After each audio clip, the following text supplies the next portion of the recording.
Esto es Corre la Voz, yo soy Horacio Flores en Quinceañero TV. Les quería comentar en esta ocasión, a unos días de que se completen los 100 primeros días de Andrés Manuel al frente del poder en la presidencia de la República. Yo no sé por qué la costumbre ha marcado que a los 100 días se tiene que hacer un alto y evaluar qué es lo que ha pasado. 100 días no son suficientes para evaluar el papel de un presidente, pero digamos, si ese es el parámetro que seguimos, los indicadores macroeconómicos dicen que la economía no está mal. Es cierto que, de acuerdo a lo que dice la Bolsa Mexicana de Valores, que no ha habido nuevas emisiones de bonos, también reconoce que la bolsa no ha caído, la moneda se ha mantenido estable y no solamente eso, se ha recuperado en función de cómo venía funcionando en el gobierno de Enrique Peña Nieto. No hay disparos en la inflación, es una inflación que se ha mantenido en un solo dígito, con niveles aceptables, pero eso no tiene un efecto en la economía de las familias todavía. El 47%, de acuerdo a la encuesta de Las Heras, dice que siente que las cosas no han cambiado. Entonces, y la verdad es que no han cambiado. Económicamente no se ven un escenario, un panorama en el que las cosas pudieran haberse mejorado. Pero lo que también es cierto es que el nivel de aceptación que ha tenido el gobierno de Andrés Manuel está muy por encima de los estándares, no solamente que se han registrado en México en la era moderna, está muy por encima de los estándares internacionales. Andrés Manuel trae un margen de aceptación que supera el 83% y eso es bastante decir para los primeros días. Entonces, ¿qué es lo que está pasando en el ánimo de la gente? Pareciera ser que la esperanza se mantiene. Y de pronto, de manera súbita, aparece en el escenario una discusión que no tiene que ver ni con la inflación, ni con la conducción en la política de seguridad, ni con el ingreso, ni con la bolsa, ni con la estabilidad del peso frente al dólar. No, tiene que ver con que a alguien se le ocurrió que era hora de empezar a discutir si las mujeres tenían o no derecho a abortar. Qué curioso, qué casualidad que en el punto más álgido, muy próximo al punto de balance, aparezca en Nuevo León una corriente conservadora, como suele ocurrir en Nuevo León, que se para frente a un gobierno liberal con un tema que además está resuelto en los tribunales internacionales, está resuelto en la Constitución mexicana y está resuelto en la Suprema Corte de Justicia de la Nación. Es decir, las mujeres tienen derecho a abortar, eso ya está claro.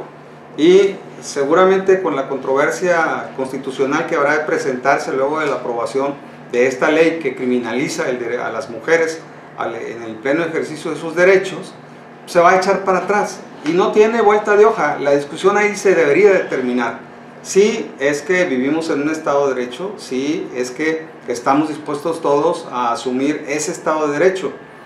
¿Por qué razón? Bueno, es muy sencillo. La aprobación de estas normas que aparecen en la Constitución, que aparecen en los acuerdos internacionales, que aparecen en los acuerdos en Latinoamérica y en las cortes que tienen que ver con la defensa de los derechos humanos, sobre todo de las mujeres, que han sido suscritos por el Estado mexicano, fueron suscritos por los gobiernos tanto del PRI como del PAN, no por Andrés Manuel, no fueron inventados en esta administración.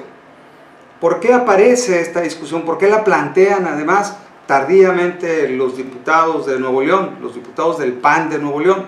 Bueno, pues muy sencillo, porque esa es la reedición de la Guerra Cristera. Están planteando con un documento que tiene más de 2000 años y que además ha demostrado su invalidez a lo largo del tiempo, fincado en una moral de hace 2000 años, tratar de reivindicar principios retrógradas bastante conservadores. Más allá de esa discusión, el tema es que quieren poner a Andrés Manuel y su gobierno en el dilema de definirse frente a un problema que ya está resuelto en el derecho mexicano. ¿Cuál es la controversia entonces? ¿De qué se trata? Pues de bajar puntos en los niveles de aceptación, de ir con los segmentos que están comprometidos con el conservadurismo para que sacarlos a una guerra, ahora sí que fratricida, que además ha tenido una respuesta de parte de los movimientos liberales.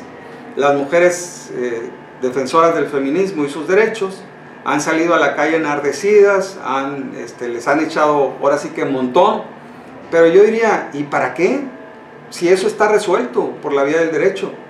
¿por qué entrarle al antagonismo? ¿Por qué entrarle a esta confrontación? No es necesario, y ese es el escenario al que los quieren llevar. Ese es el escenario que está buscando construir el conservadurismo para crear una imagen de desestabilidad, para crear una sensación de encono en el territorio nacional.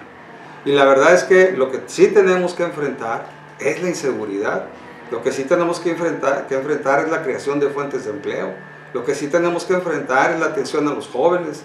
Esos son los grandes temas nacionales, y pareciera ser que todo empieza a desmoronarse porque a 22 conservadores se les ocurrió que había que sacar a discutir un tema que además, insisto, está resuelto.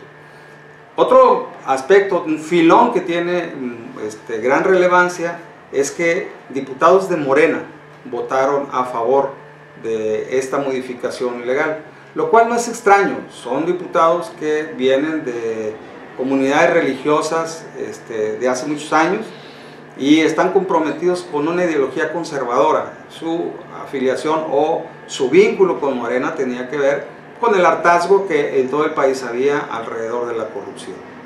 Pero llama mucho la atención que en Nuevo León todos los medios locales han puesto atención en el comportamiento de Morena. Los movimientos liberales han puesto atención en el comportamiento de Morena. La disidencia local ha puesto atención en el comportamiento, digamos, no de Morena, de esos dos diputados de Morena. Y nadie dijo nada porque el PT votó toda la bancada a favor de esa modificación. Y se supone que el PT es el partido de izquierda en Monterrey, Nuevo León, en el estado de Nuevo León. Es más, se supone que el PT es más de izquierda que Morena, y nadie les ha cobrado una sola coma, nadie les ha cobrado una sola posición. Por el contrario, a los dos diputados de Morena, incluso adentro de Morena, los quieren linchar.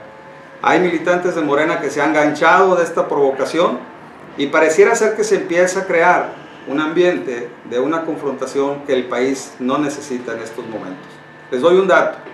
Apenas hace una semana, el presidente y el gobernador de Guanajuato se ufanaban de haber desmantelado los bloqueos, de haber hecho detenciones de personajes importantes del cártel de Lima, me parece que es como se autonombran, ahí en Guanajuato. Encarcelaron incluso al dirigente, han hecho detenciones importantes y lo han hecho sin un solo muerto. Así lo habían declarado. Y apenas ayer, en Guanajuato, en Salamanca, en una disco llegaron y acribillaron a 15 ciudadanos que se divertían plácidamente en ese lugar.